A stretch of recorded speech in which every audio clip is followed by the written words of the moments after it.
Donc, Léona, Alessio, Nathanaël, Arthur, Lisandre, Ludwig, Jaï, Édouard, et toi? Juliette, Camille.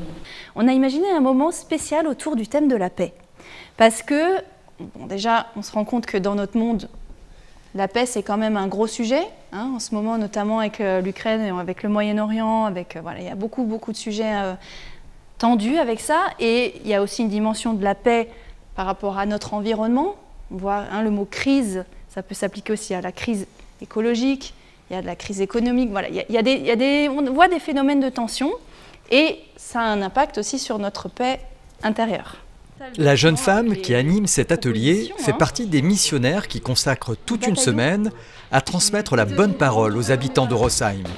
L'idée, c'est qu'on a proposé à des jeunes, qui soient de la communauté de paroisse ou alors de la ville ou des villages alentours, de venir participer à une expérience qui est un atelier en fait, qu'on a appelé l'atelier pour la paix, qui est un atelier créé sur la base de toute la réflexion sur l'éducation à la paix. C'est une démarche soutenue par le Conseil de l'Europe qui est développée depuis plusieurs dizaines d'années pour aider en fait des organisations à soutenir des élans de paix, de reconstruction des fois après des conflits en Europe.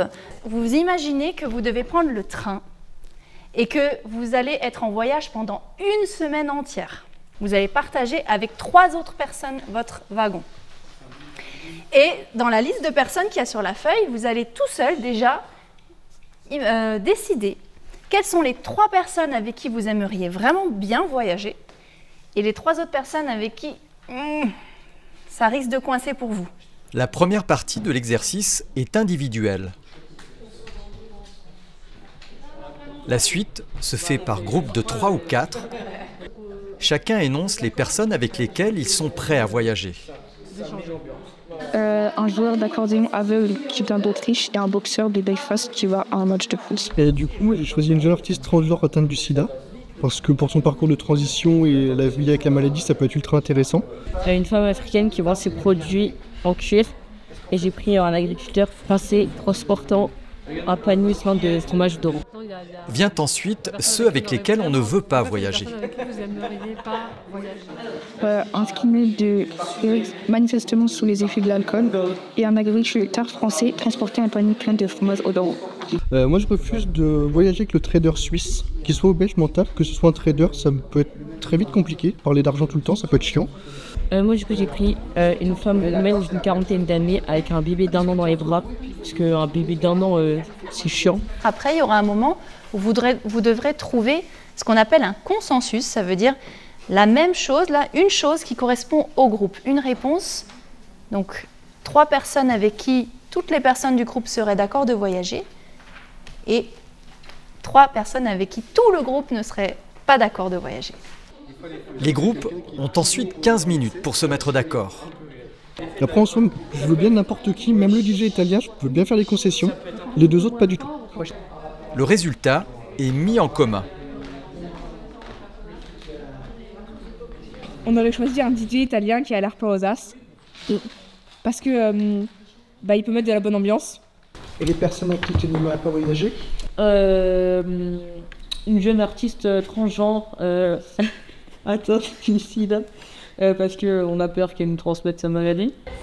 La mise en commun est l'occasion de mettre l'accent sur des notions comme la violence structurelle ou culturelle, mais aussi sur les moyens de résoudre les conflits. Un comportement qui est non violent, c'est-à-dire qui ne choisit pas la violence comme moyen de résoudre un conflit, va permettre... Qu'est-ce qui va permettre au niveau de la contradiction? Il va permettre de la créativité. Ça, c'est intéressant parce que la violence, c'est peut-être la solution facile. Hein. Sauf que quand on est non-violent et qu'on choisit la non-violence, ça va demander de la créativité. La philosophie de ces jeux, c'est de construire la paix à travers la non-violence. C'est vraiment, la non-violence, c'est le cœur en fait du projet. C'est de découvrir que souvent, la violence, elle est utilisée comme moyen pour résoudre des conflits. Et il y en a plein d'autres en fait qui sont beaucoup plus vertueuses, voilà, c'est le mot que je voulais utiliser, et qui sont durables, qui créent une paix durable. Une notion qui est au cœur de la semaine de mission à Rosheim. Son mot d'ordre, et la parole qu'a donnée Jésus, « Heureux les artisans de paix ». Quand on regarde l'impact que Jésus a eu dans sa société de l'époque, qui était une société aussi avec pas mal de discrimination, de rejet, il y avait des clivages importants dans la société. Et lui, il est venu apporter un autre récit, un récit alternatif à tout ce qui se racontait à l'époque. Et ce récit alternatif était assez fort pour toucher des personnes qui ensuite ont rejoint aussi cette dynamique-là, et ce qui a fait que ça a carrément transformé nos sociétés. Après 3 heures d'échanges et d'exercices, tous les participants, jeunes et moins jeunes, repartent avec quelques notions sur la paix. Le fait déjà de pouvoir mettre des définitions claires sur ce qu'est un conflit, sur apporter chacun et chacune notre vision de la paix et de la construction de la paix, ça permet de peut-être mieux comprendre les évangiles pour celles et ceux qui voudront les lire et se rapprocher du Christ, et de mieux comprendre justement ce message de paix, d'amour universel à partager autour de nous.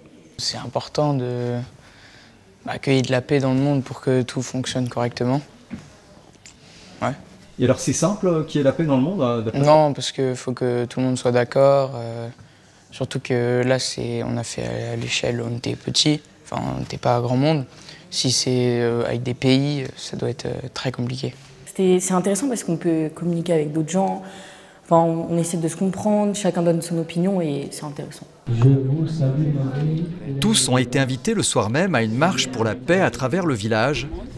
Presque toutes et tous y ont participé. Viens, esprit de sainteté, viens, esprit de lumière, viens.